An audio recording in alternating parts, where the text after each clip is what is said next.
Hello friends, this is Daniel from Moralis and I'm happy to join you in your Web3 learning journey.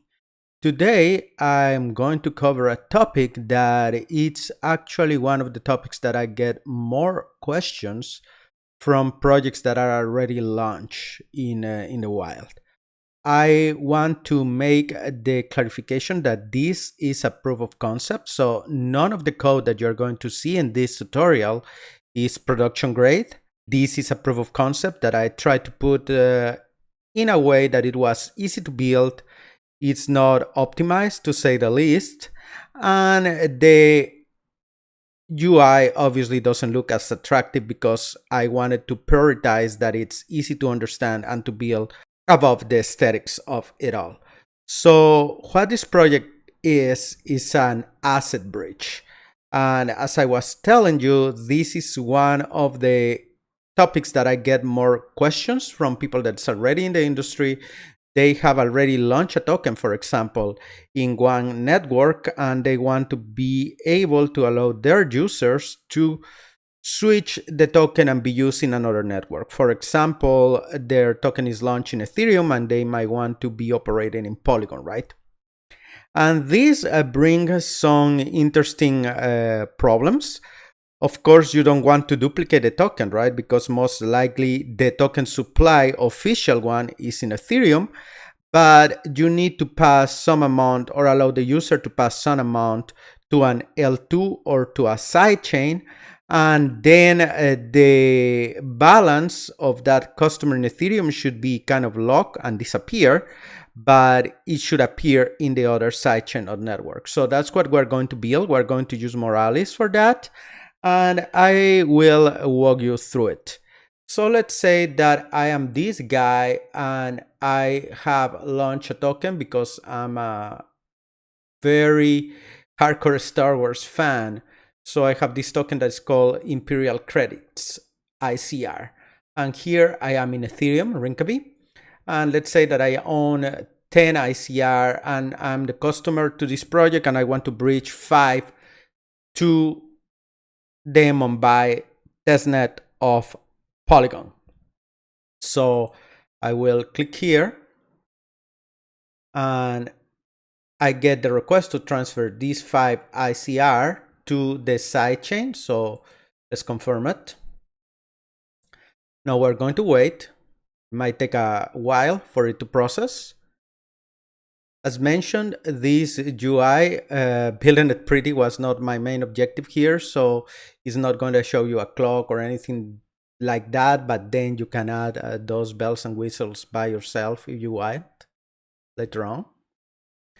And we have the alert here that the token was breached with the origin of this transaction.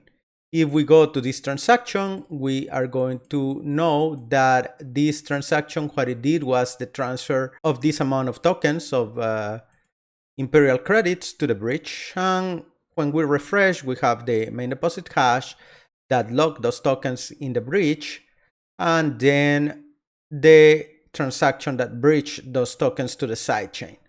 Now let's go to the other network. Let's refresh in order to allow Moralis to switch the network.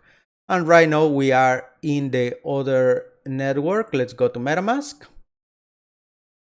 And here in Mumbai testnet, this Polygon, if we go to assets, we can see that I have 5 ICR here. And if I go to Rinkaby, let's check it out again.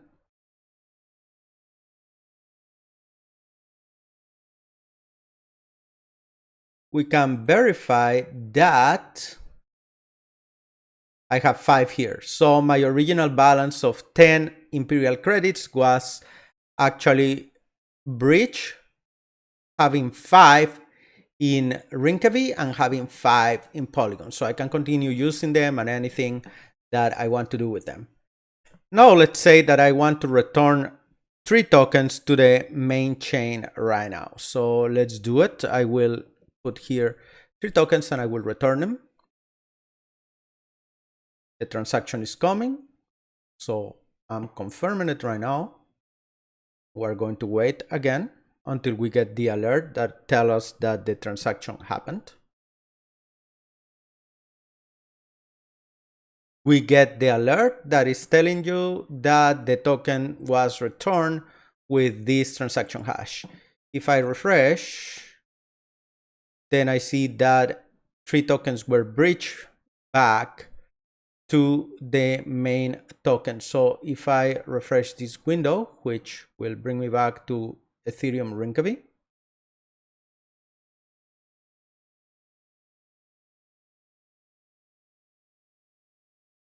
we have here 8 imperial credits. So the 5 that I had plus the 3 that I returned. So I just kept 2 in the other network, which is Mumbai. Let's return to Mumbai here. And I have my 2 ICR here. So as you can see, this bridge is working perfectly. I am building this project from the scratch, including all the elements that it needs. And the only extra element that I'm using is Moralis.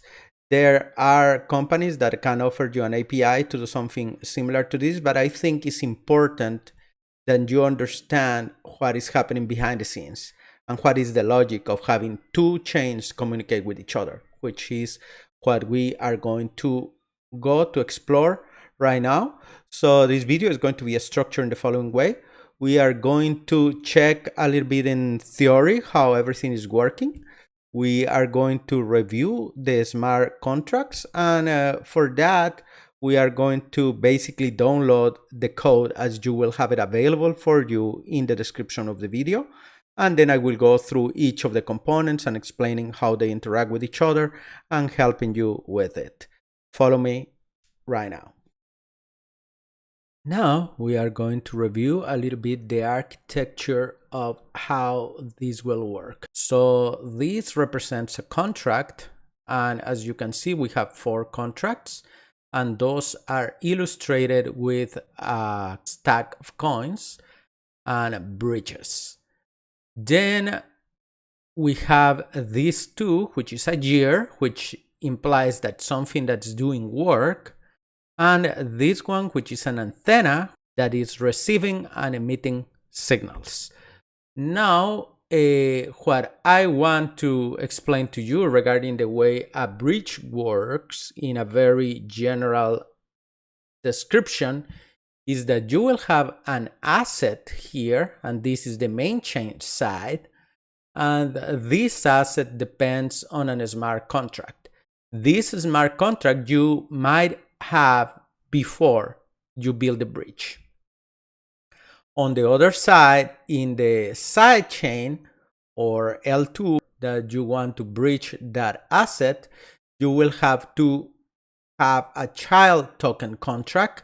This one you need to create when you have designed the architecture of your bridge, because this token contract will have some special properties. Main token can pre-exist, can be there before the bridge. Child token, you have to design your architecture before deploying this contract because it will have some special characteristics. Then we have the bridges, and actually you need 2 bridge contracts. You need a bridge contract in the main chain, and you need a bridge contract in the side chain. And what the one in the main chain is doing is that people is going to move whatever amounts they want to bridge to that bridge contract, and what is going to happen is that that bridge contract will lock those tokens here, and these tokens will be unavailable to use in the main chain when that happens. At the same time, when that locking mechanism happens, you have a relay, and the relay is basically keeping aware on whenever there are tokens that are deposited into the bridge, and it will trigger the gateway.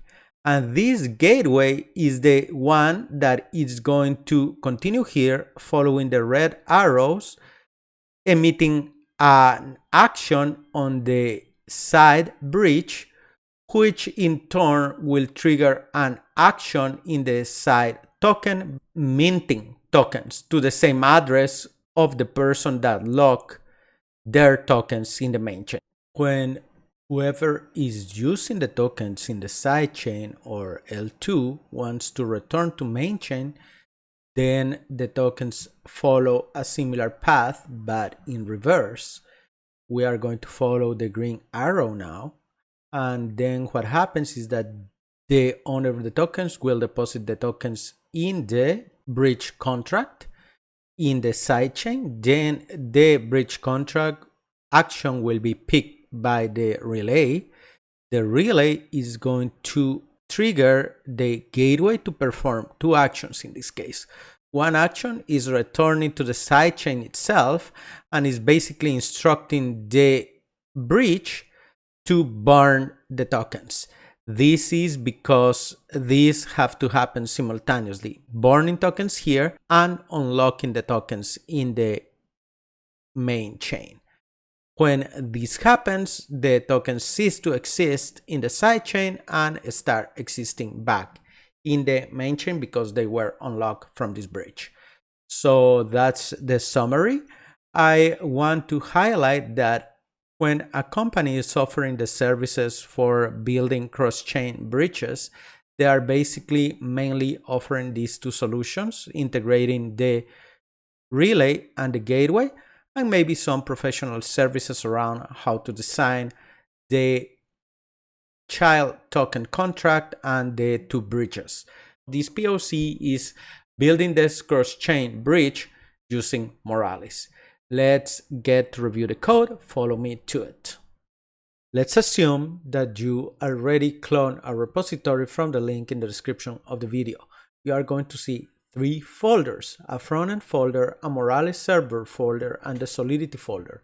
We are going to start with the Solidity folder right now. Inside this folder, you are going to see 5 files. 4 of these files are contracts, 1 is an interface. The contracts are the most important part. The token contract and the main bridge are for whatever network that you will use as the mainnet, and the child contract and the side bridge to whatever network you are using as a side chain. Now let's go to check the code of the contracts. For the token contract, we are just importing the OpenZeppelin standard ERC20, given a name and a symbol to that token, and in the constructor we are assigning the initial supply. If you are using Brownie, which is what I tend to do because I like it, the import will look like this. If you are using Remix, for example, the import might look a little bit like this. So it's up to you, whatever framework you use for deployment. And I'm including the 2 styles of imports that you might need. Now let's move to the other contract that goes into the mainnet, which is your main bridge. This contract has 2 main functions. One function is just acknowledging that there were some tokens locked in the contract and emitting an event on that. Also, there is a function to unlock tokens, which happens at the other side of the workflow when these tokens that have been locked need to be unlocked because they are not useful anymore in the sidechain. This one is a transfer of the tokens to whoever is the requester. Also emits an event. Both of these functions are only available to the gateway, and that's this modifier that we have here. And this implies something. Implies that at the moment of deploying this contract, you need to know what is the address of your gateway. That's an Ethereum address that you control and you have the private key. And it's a toy address because it's very likely that accidentally you will leak the private key. So just be careful on that. Then also you need to know what is the address of your main token because we are going to be interacting with it. So that's for the main bridge. Now let's go to the side chain. And for the side chain, we have the side bridge. For the side bridge, we have two functions as well that are the main ones.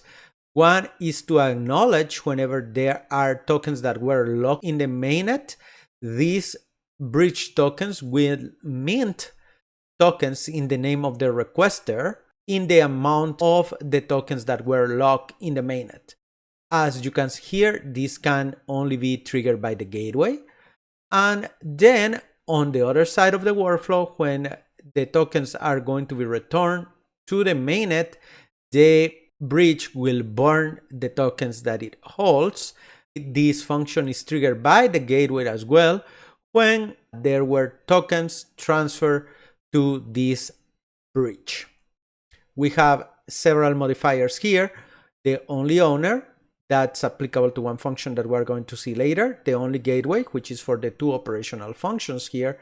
And then we have one that is verify initialization. And that means that this bridge has to be initialized by inputting what is the child token address. And you might ask why we don't just put this one in the beginning when we deploy the contract. And the reason is that the child token, when we deploy it, will need to know the address of the side bridge, because there are some functions in the child token that can only be executed by this bridge. And then we come into a chicken and egg problem, right?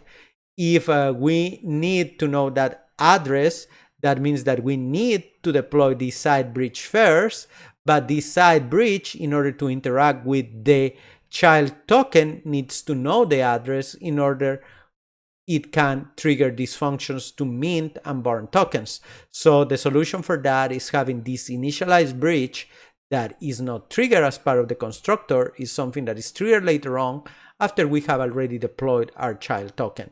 And when that happens, we change the value of this bridge init state to true, and that will open these functions to be executed by the gateway.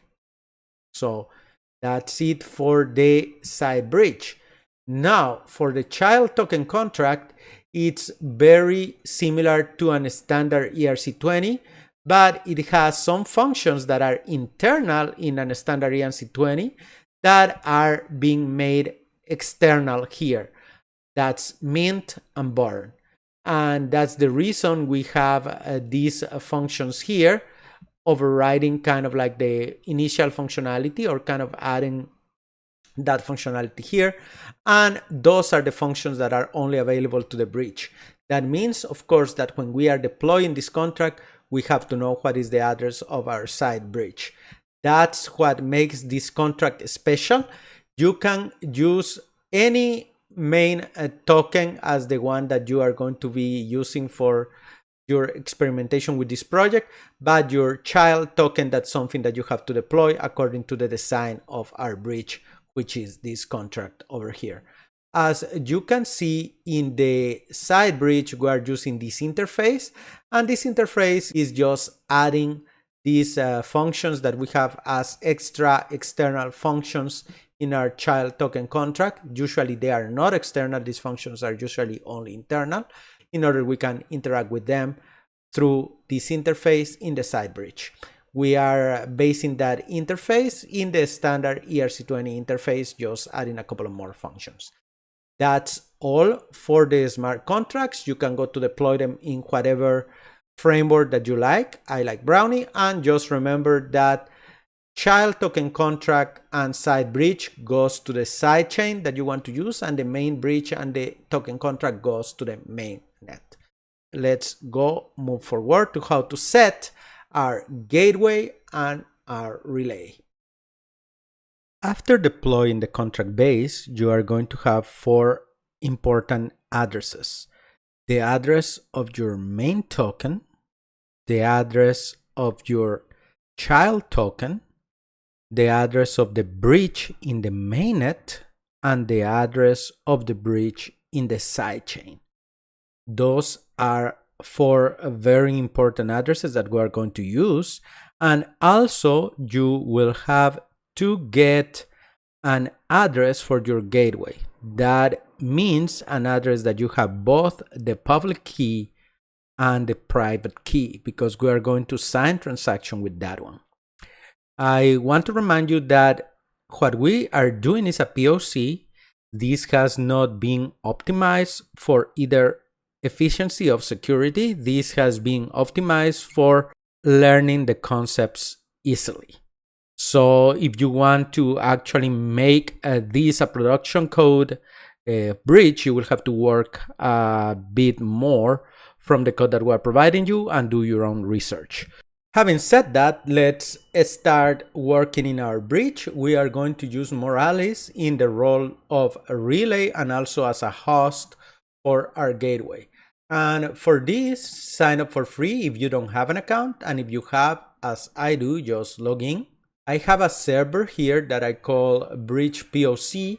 You will need to set the relay part first. And for that, I want you to go to details, and in sync, you are going to add one add sync and watch address. So you put it here. We are going to sync and watch the bridges. So you will do that here. You place the address of your mainnet bridge, and then you confirm. I'm just going to close because I have already done this. Then you will need also to add the bridge in your sidechain. So you choose your sidechain, the address of your sidechain bridge, and you confirm and close it. What will happen when you have those address syncing is that in your dashboard, my dashboard is going to look much more busy than yours at this moment, but you are going to see here that you will have this watch ETH address, watch Polygon address, and you will have these Polygon token transfers or whatever network you choose to add, and you are going to have also ETH token transfers. What is going to happen there is that any transfer of tokens from or to that address are going to be reflected immediately in these databases, which is key for what we want to do with the relay. So that's one part. The other part that we need to have is to sync some events. So we're going to do that in the following way. We are going to sync and watch contract events, and we're going to get the tokens locked and tokens unlocked event. Those are on the main bridge contract, as you remember. And for this, you will have to add them here, add a description. Then you need the topic, and the topic is nothing more than the signature of the event. So let's go back to the Solidity part, and in the contract, for example, in the main bridge, the tokens locked topic is just the name of the event plus the types inside. Paste that one here, just the types and the name of the event. Then you will need to add the ABI, and the ABIs are already in the code that you will download from Github. And then you need the address, and in this case, since it is the tokens locked event that's in the mainnet, that's the address of the main bridge. And then you add the table name, which is the name of that specific event in your dashboard. So I show you my dashboard once again, and this is the tokens locked, and that's the one that I have over here. Of course, when you just set it up, you are not going to have any event because it's new. The other events, you will add them exactly in the same fashion. The relay is built around watching these two addresses, watching the address of the main bridge and of the side bridge. We are going to make it so we have a piece of software that is going to keep listening to changes in the database that we are creating through this process for tracking these addresses. And whenever this address is the recipient of the token that we are breaching, when that happens, we are going to relay that and use a transaction via the gateway to act upon the breach contracts and unlock tokens, breach tokens, and return tokens, and all the activities regarding the breach. So we have this part ready. Let's work on the gateway part, which is something that we're going to set as a cloud function. It is time to talk about how we're going to structure our relay and our gateway. So what we're going to do in the relay part is that we are going to keep listening to new records being added to Polygon token transfers or ETH token transfers. We are going to pick when that token transfer is to the address of one of the breaches, and that is one of the tokens that we are breaching. If we are following the ETH token transfers, then we are going to verify that the address of the token is the main token address. And when it's the Polygon token transfers, we are going to validate that the address of the token that was transferred is the child token.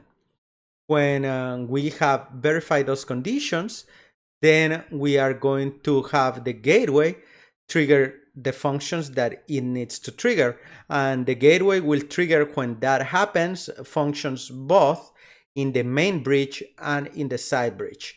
If it happened in the ETH token transfers, what is going on is that someone deposited our main token into the main bridge.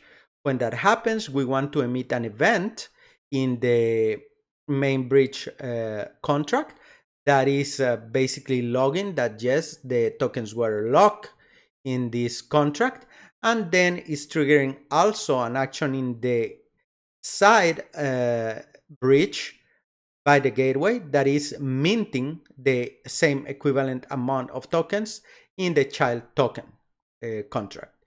If the action happened in the Polygon token transfers, then it's the opposite. We are going to trigger from the gateway an action to burn the tokens in the sidechain, and we are going to trigger an action to unlock the tokens in the main chain.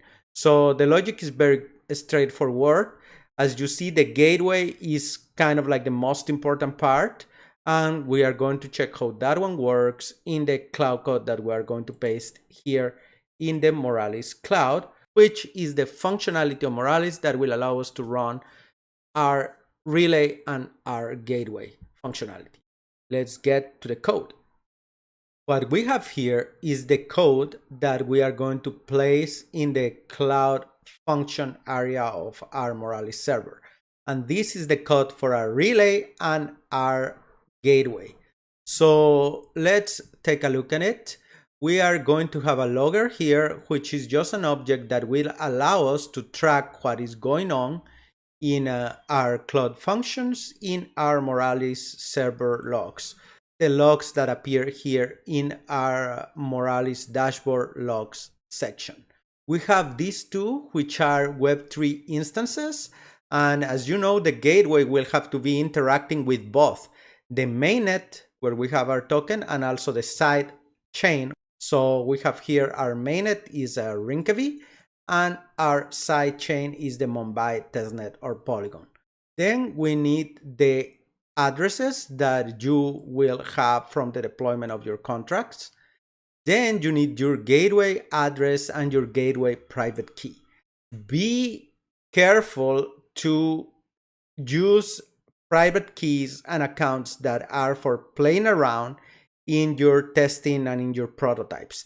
Never commit a private key to written form in code that you accidentally might put in GitHub. Don't do that. Just create a toy ethereum account, and that will be your gateway for now. We have also the ABIs. These are the ABIs of the main bridge and of the side bridge.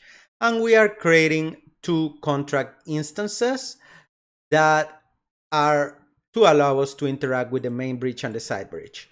So this is just the data part. Now here we have two big functions. So we have this object here that is Moralis Cloud that has this attribute that is after save. And this after save will be our relay. It will let us know when there is a new record added to either the ETH token transfers or in the other case, to Polygon token transfers. So they are basically mirrors of each other. This is just letting us know when there's a new record in those databases. Then we'll pick that record and we are going to store the token address, the to address, and the from address and transaction hash and value from that record, and also the confirm status. This is a boolean that will let us know if the transaction was already confirmed. Moralis will create these type of records when the transaction is just sent, and basically it's just the first time that it appears in a node, and in that case the confirmation will be false, and then when it's confirmed after a couple of blocks later, this will change to true. In more serious cases, you would like to process the transaction and trigger your gateway functionality when the relay is picking an already confirmed transaction. But that takes time. So for demo purposes, I'm just catching it the first time that it appears. So when it's not confirmed. After we pick this, we are logging the data. And this is just to let you know that the data is properly captured when the new transaction happened. And then we are going to confirm what we were talking about before, that the token address is equal to the main token address. And we are adding these two local lowercase because Moralis server stores all the addresses in lowercase, but when they come from the blockchain as part of the transaction, they might not come like that. So we just want to modify them in that way in order they match. So we compare apple to apple. So all the addresses are cased to lowercase. And we compare that the token address is correct, that the to address is our main bridge address, and that the confirmation is not confirmed. That's what I was telling you before, is just to allow us to have faster processing. If you want to work only with confirmed transactions, you can change that behavior precisely in this area of the code. And instead of not data confirmed, you just remove this one and that will be data confirmed. When that happens, then we're going to trigger two functions. One is to send a transaction to the main bridge to emit the event that is announcing that the tokens were locked. And the other one is to the side bridge to mint the token amount in the side chain. And if not, then we are going to just log transactions not related to the bridge, and that's it. Now, how these functions work, it's very easy. We just receive the data from here, from the ETH token transfer record, and then we will know what is the requester of the breaching, what is the amount that we need to breach, and the data hash of the transaction. We are going to send those parameters to this main bridge contract object that we created over here, and we are going to encode it with the ABI. Then we are going to get the nonce of our gateway, and we get it with this functionality over here. And then we create our transaction with the address that we want to send the transaction to, which is the main bridge address, with the nonce, which is the gateway nonce that we just got here, with the data of the function call that we just encoded, and with an arbitrary gas and gas price that I'm adding here. This could be estimated in other ways, but this works pretty well for this scenario, so I don't want to get into how you dynamically will arrange these parameters to adjust the gas. This goes out of the scope of this video for now. Then when we get this transaction, we are going to sign it, and we are going to sign the transaction body with the gateway key, which is something that you are going to have here, which is your private key. And then we are going to log it just to make sure that everything is working. And then we are going to actually send it through our Web3 instance. We are going to send the raw transaction, and that will give us some transaction parameters that we are collecting in this fulfill transaction variable that we are also logging just to show in our logs. Then this is just to emit the event, because that's the only thing that this log tokens function does in the main bridge, just triggering an event. Yeah, I recognize the tokens were locked. Then this process bridge request is actually calling the side bridge to bridge the tokens. And what bridge the tokens means is that these tokens are going to be minted according to the function in the contract. The function looks exactly the same as the one above. We have a functional code that we are encoding with the ABI using the contract object of the side bridge. We are getting the corresponding nonce. We are getting a transaction that we are signing, and then we are sending that transaction. And that's all for when you have tokens being deposited to the bridge. And basically, this is the relay functionality, knowing when this happens, and these functions are the gateway functionality, acting on the contracts when the relay fetch correct data. Now, on the other side, when someone is returning tokens, we have something that is a reflection of what we did above. We are listening to the Polygon token transfers. We are verifying that we get the right parameters. And if we got the right parameters, we are burning the tokens in the side chain, and we are unlocking the tokens that were locked here in the main chain. And these are the functions to do that, which are very similar reflections of what we just did above. We have the return burn that is burning in the side bridge the tokens. And then we have the return unlock, which is happening in the main bridge, which is just unlocking the tokens that were unlocked and releasing them to the address. So that's it. That's all the functionality of our bridge. And if we have all of these here, we could just get it, copy, and then we paste it on our Moralis cloud. And now, once you do that, you could just manually transfer tokens to the bridge and it will be working. And then also you can transfer to the side bridge after you got your tokens released there in the side chain, and the process will reverse and you will get your tokens in a mainnet. But since it is always fun to have a UI for that, then that's the next step that we're going to take a look, is just to build a UI for this. We have already checked the Solidity folder and the Moralis server folder. For convenience sake, you might want to offer your customers or whoever is using the dapp of the bridge front end for them to interact with it. This is the part that I dedicated the least amount of time, but it might be useful to give you an idea of this. And fortunately, Moralis makes very easy to create front ends in either plain vanilla JavaScript or React. I wanted to do it fast and easy, so I am not doing anything regarding React in this video. We just have two HTML files. We don't have an index HTML. You can build that by yourself. And two logics here, one for the bridge and one for the return. So if we go to the bridge HTML, which is for the mainnet, we have the following components in the HTML. Some heading.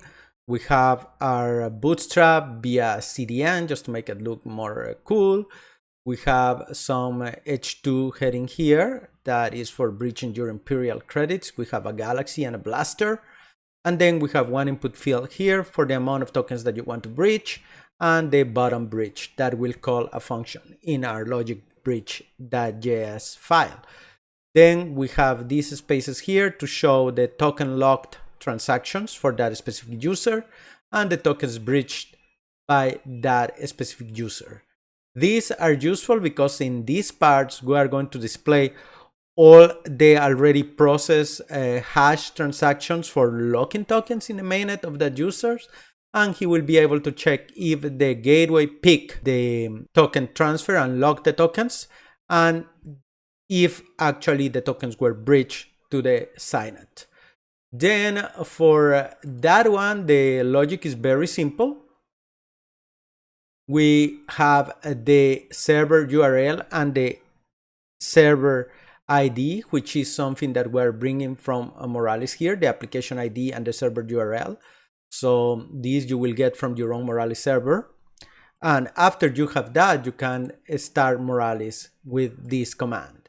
Then I have here the addresses of my main token address and my main bridge address, because this one is in the mainnet, so we'll be interacting only with these two parts. And we have a login function that I'm triggering at the beginning that is just enabling Web3, render the bridge data, subscribe to update breached, and changing the current chain to Rinkeby in case we are not there. What this render bridge data is doing is getting the data from these functions query locked, and this one is here, and this one is just fetching data from our tokens locked table in our Moralis server, filtered by the current user, then normalizing it, and then get back that JSON object. And then is building a table with that data, which is done by this function over here.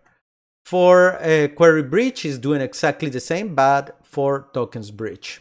So no rocket science here. You could make some enhancements here, like these functions could, with a little bit more work, being consolidated into only one function, and something similar to this because they are doing something very similar. But I rather to keep it this way because that way you have the opportunity to check more in detail what is going on, and then you can enhance it by yourself. This other subscribe update bridge, which is the one that we trigger afterwards, is just opening a Moralis query, but this is a live query that we are subscribing in order we know when there are new tokens breached, we get the new token that went breached, and we are able to show an alert to the customer. And this is to allow the customer to see that his transaction was successful, and he can go to check his account to check that his tokens were successfully breached. Then for breaching, this is the part that is the most interesting one, because Moralis allows you to transfer ERC20 tokens very easily with our SDK. So you just get what is the amount that you want to breach, which is coming from your HTML file. And then we just populate this option object with ERC20. We use Moralis token, amount to breach with 18 decimals. We put that the receiver is going to be the main breach address, which is here. So the user doesn't even have to know the address of the breach. And we have the main token address here, which is the token that it's been transferred in our breach. And then we just let Moralis do the magic for us. For the return HTML is basically the same. And the logic for return is doing actually exactly the same, just collecting data from the Moralis server and rendering that data in the HTML file. And also for the return token functionality is just submitting tokens to the side bridge and being able to get the relay and the gateway ticket from there. Also, in this case, we are making sure that we are in the right chain, which is the Mumbai testnet. Now that will be all for the UI. We can just go and just launch it again, but for that we have to go to front end. And then we trigger our Python server here to serve that directory. Remember that we don't have an index HTML, so if you click this, it's not going to show you something nice. So we have to go to here and do the dash bridge. We are seeing everything that is here. We can bridge tokens right now. Let's check out. We are in Rinkeby actually, and we have 8 imperial credits that we can transfer. Let's bridge 3 of them. So let's bridge them right now. Our MetaMask is working. Let's click this, and the gateway and the relay are going to do their magic. Let's go to check our Moralis logs so you can see what is going on behind the scenes. We go to our dashboard. These are the transactions. So this is happening right now. And we got a new notification that is telling us that the tokens were breached. So we can go to the return area.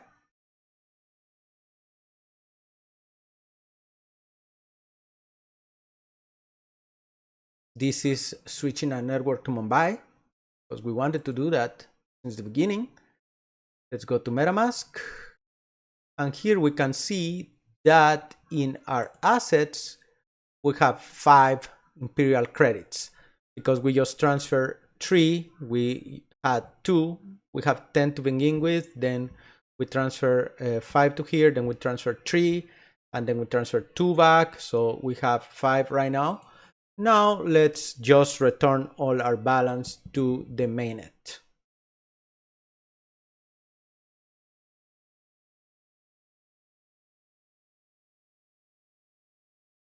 And let's go to check our logs.